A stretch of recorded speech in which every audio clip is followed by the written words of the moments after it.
Assalamualaikum warahmatullahi wabarakatuh. Alhamdulillah wassalatu wassalamu ala Rasulillah.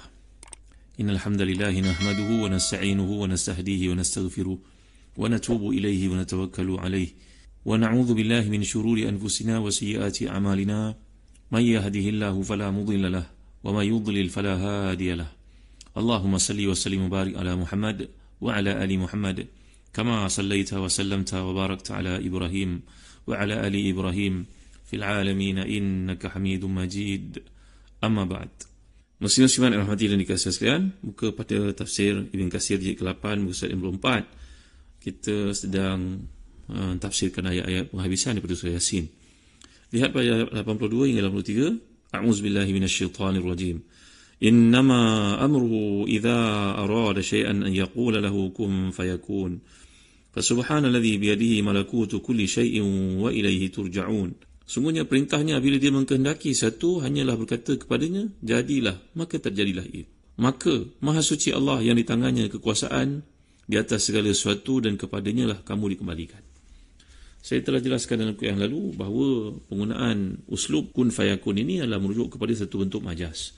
Iaitu tiada satu pun dapat menghalang Allah SWT dalam kehendaknya, dalam kekuasaannya. Dan ini merupakan satu majas dan juga isti'arah tamsiliyah yang menunjukkan kepada cepatnya kehendak Allah itu untuk terlaksana. Tidak ada sebarang penangguhan, dan ini menunjukkan kepada wahal tamsil li ta'sir qudratihi ta'ala fima aradahu bi amril amir al-muta' lil ma'mur al-muti' fi sur'ati husulil ma'mur bihi min ghairi tawaqqufin ala syai' ma hu wa huwa qawlu Abi Mas'ud al-Maturidi li'annahu qala la wajha li hamlil kalam 'ala al-haqiqah idza laysa hunaka qawlun wala ma'mur.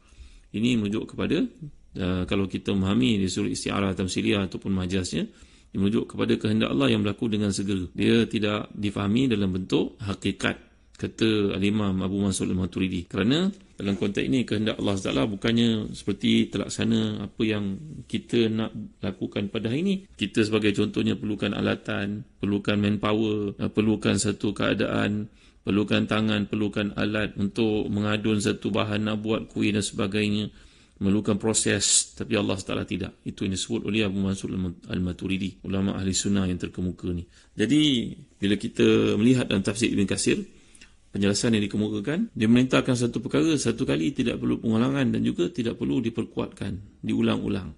Idza ma aradallahu amran fa innama yaqulahu kun fayakun, yaqulahu kun qawlatan fayakun. Inilah kata penyair seperti ini dipunkan oleh Imam Ibn Katsir. Jadi sebuah riwayat daripada Imam Ahmad daripada Abu Dzar radhiyallahu anhu berkata bahawa Rasulullah sabda, inna Allah ta'ala yaqul ya ibadi kullukum mudhnibun ila man afaitu fastaghfiruni aghfir lakum wa kullukum faqirun ila man aghnaitu. Ini jawadun majidun wajidun af'alu ma asha'u atai kalamun wa azabi kalamun idza aradtu syai'an fa innama aqulahu kun fayakun.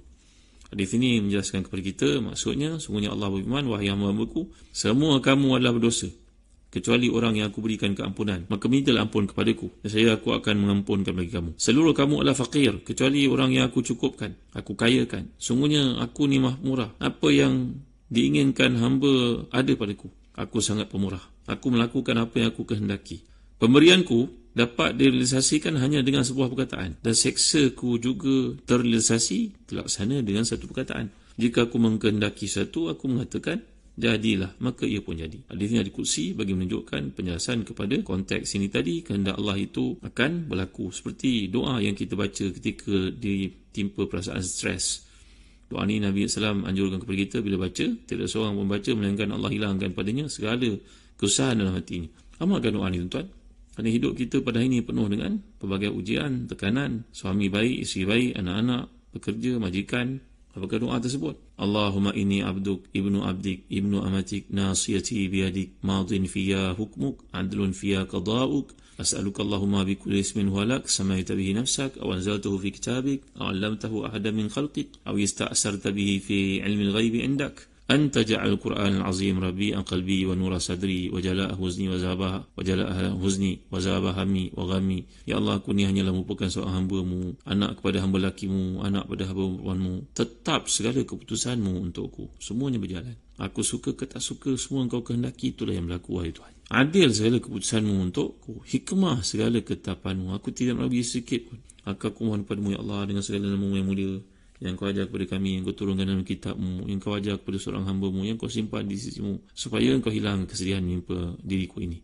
Jadikan Quran itu menyegarkan hati nuraniku, hilangkan segala keresahan, kegundahan. Jadi dalam hadis ini Nabi mengajar kita menyebut madin fiya hukmu, adlun fiya qada'uk. Maka segala ketetapan Kau itu, ya Allah, tiada siapa dapat halang. Aku nampak dia tidak baik, tapi sebalik tidak baik yang aku perhatikan itu, aku fikirkan itu sebenarnya terdapat banyak rahmat-Mu yang aku tidak tahu. Maka itu adab kita dengan Allah SWT. Maka bila Allah menyatakan fasubhanalladzi biyadihi malakutu kulli syai'in wa ilaihi turja'un, Maha suci Allah yang tangannya kekuasaan segala sesuatu dan kepadanya lah kamu dikembalikan. Ini merupakan satu bentuk pujian, tasbih, penyucian. Dan saya telah terang kepada tuan-tuan perkataan subhana dan perkataan sabaha yasbahu. Seolah-olah seorang itu berenang menjauhi tempat diterjun, diturun, maka begitulah kita menjauhkan Allah dengan zat-Nya yang agung dari segala kekurangan. Jadi merupakan satu bentuk penyucian, pembersihan dan membebaskan, nak menjelaskan ketinggian, kemuliaan, keagungan Allah SWT.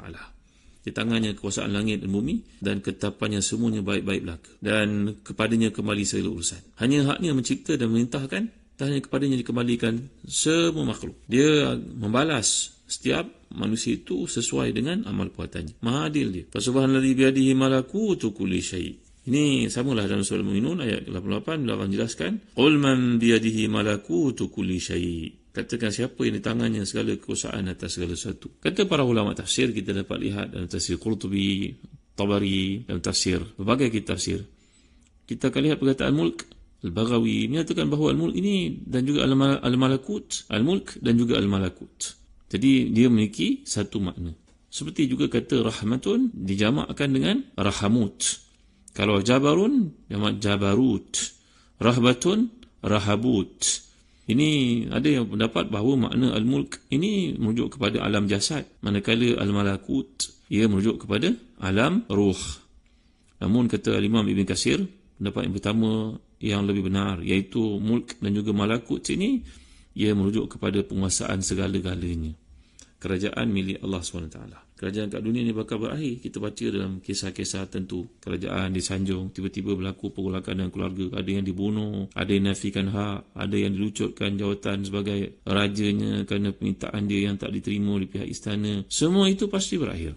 Bagaimana hebat sekalipun, mungkin ada kan keluarga raja itu yang terlalu protokol dalam hidupnya sampai sanggup dia membunuh dirinya dan juga keluarga supaya mengakhirkan legasi kepimpinan sistem royalty itu. Ini peringkat manusia kat dunia. Tapi yang Allah SWT memiliki itu memang tidak ada penghujungnya, kekuasaan yang maha besar.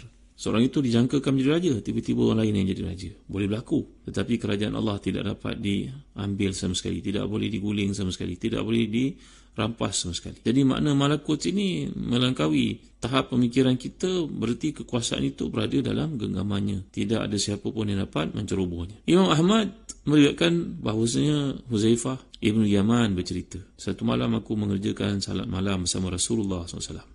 Lalu baginda pun baca 7 surah yang panjang dalam beberapa rakaat. Al-Baqarahnya dalam hadis tunjukkan Nabi baca, kemudian An-Nisa, kemudian balik pada surah Ali Imran. Berapa surah dibaca oleh Nabi SAW. Kemudian Nabi mengangkat kepala baginda dari rukuk, baginda mengucapkan Sami Allahu liman hamidah. Kemudian baginda pun berdoa. Dalam doa baginda itu, segala puji bagi Allah yang memiliki malakut, jabarut. Ini perkataan yang digunakan Nabi dalam doa tersebut. Seperti doa salat witir yang kita amalkan. Selanjutnya, rukuk Nabi itu sama panjangnya dengan berdirinya baginda SAW. Dan tempoh sujudnya pula sama seperti rukuk dan juga qiyamnya. Lalu ketika baginda selesai, hampir-hampir kedua kaki aku terluka, kata Huzaifah Ibn Yaman, kerana lamanya sembahyang Rasulullah sallallahu alaihi wasallam. Jadi poin yang digunakan mahallus syahid dalam hadis ini, riwayat Ahmad ini, bahawasanya perkataan yang Nabi gunakan doa itu memuji Allah Taala dengan perkataan malakut, jabarut, yang merujuk kepada pujian yang tinggi seagung-agungnya, yang kita pun menyatakan doa subhanaka la uhsi sana'an 'alaika kama athnaita 'ala nafsik. Ya Allah, aku memujimu tapi dengan keterbatasan ilmu yang aku ada, Aku tak mampu memujimu sebagaimana selayaknya, wahai Tuhan, dengan segala kelemahan yang aku ada. Itulah tawaduknya seorang hamba ketika berdoa kepada Allah Taala. Maka Allah mengajar kita untuk menyebut perkataan-perkataan pujian seperti ini. Kata Al-Imam Mutawalli Sya'rawi dalam tafsirnya, bila dia menyebut perkataan-perkataan sedemikian, maka menandakan dia suka untuk dengar kita ucapkan. Kalaulah perkataan-perkataan pujian seperti ini tidak diajar kepada kita, sama ada dalam Quran ataupun dalam hadis-hadis Nabi, tentulah seorang yang berpendidikan tinggi, profesor umpamanya, bila disuruh untuk puji Allah, maka beratus, mungkin beribu helai muka surat dia boleh tulis untuk menyatakan rasa pujiannya kepada Allah itu. Sedangkan orang yang tak berpendidikan macam dia, yang tak tahu nak menyusun ayat, tentu dia akan gagal untuk menyebut perkataan pujian kepada Allah kerana keterbatasan ilmunya tadi. Tapi oleh kerana Allah telah pun mengajar Nabi-Nya untuk kita ungkapkan kata-kata sana dan juga pujian untuk Allah ini, bagaimana tasbih, tamjid